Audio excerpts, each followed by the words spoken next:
Halo teman-teman, kenalin nama aku Rania Yasmin Yatulisan dari kelas 12 MIPA 3. Jadi di sini aku bakalan bikin percobaan. Percobaan apa ya? Yap, di sini aku bakalan bikin percobaan mengapungkan benda-benda di dalam air. Nah, jadi yang kita butuhkan yang pertama uang koin dan juga aku juga pakai kancing. Terus garpu. Nah, garpunya ini saya bengkokkan kayak gini karena biar nanti mudah untuk menaruh koinnya ke dalam air.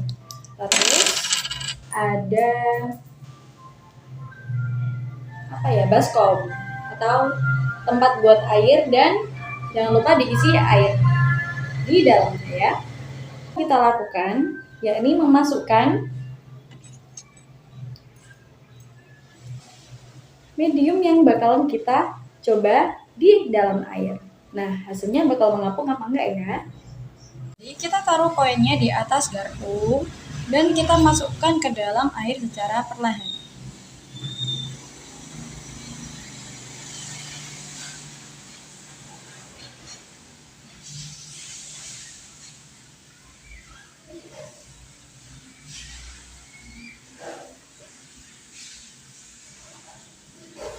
Nah, tada!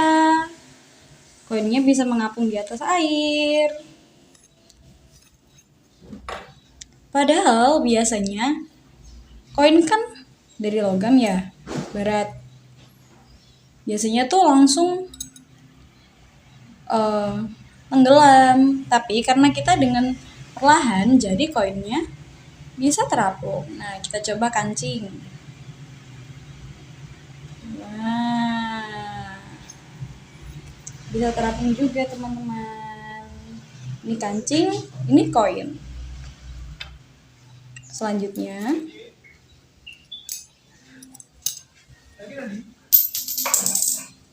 nah, ini koin yang terakhir ya. Kita coba apakah bisa. Oh, tidak bisa teman-teman karena koin yang 500 ini terlalu berat. Jadi tenggelam. Jadi medianya harus kita ketahui dulu, jangan terlalu berat. Dan tidak boleh basah ya sebelumnya, karena kalau basah nanti udah pasti bakalan tenggelam juga sama kayak koin yang 500. Gitu. Nah teman-teman, selanjutnya kita bakalan coba kita campur airnya pakai air sabun. Nah itu bakalan tetap mengapung ataukah akan tenggelam. Yuk kita cek. Oke, selanjutnya bakal kita campur dengan air sabun. Nah, coba ya.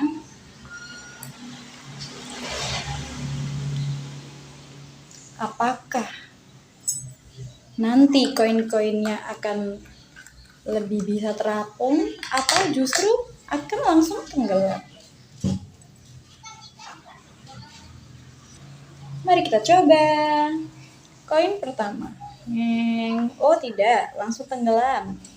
Nah, kita coba pakai koin yang kedua ya. Apakah langsung tenggelam? Oh, ternyata sama teman-teman, langsung tenggelam. Oke, jadi teman-teman pasti pengen tahu kan, kenapa sih kok tadi kalau pakai larutan sabun uang logamnya tenggelam walaupun udah dimasukkan secara perlahan. Nah, itu karena larutan sabun mengandung surfaktan yang dapat mengurangi tegangan permukaan air, sehingga uang logam dapat tenggelam meskipun sudah dimasukkan menggunakan garpu secara perlahan.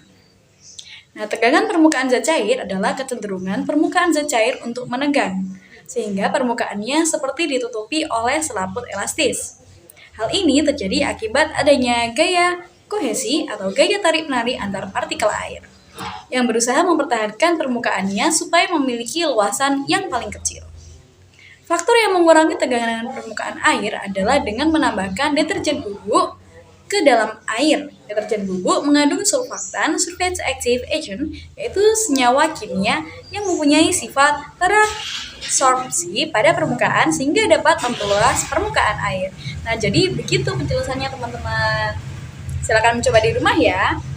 Nah, Halo semuanya, tadi kalian udah menyimak video praktikum yang dilakukan Rania bukan? Nah selanjutnya saya akan melakukan praktikum. Sebelum itu, perkenalkan nama saya Intan Permatasari, nomor absen 14 dari kelas 12 IPA 3. Nah praktikum yang akan saya lakukan ini mengenai hukum Archimedes. Simak sampai akhir ya. Yang pertama ada air yang dicampurkan dengan 2 sendok makan garam, kemudian ada air yang dicampurkan dengan setengah sendok makan, dan yang terakhir yaitu air tanpa campuran apapun.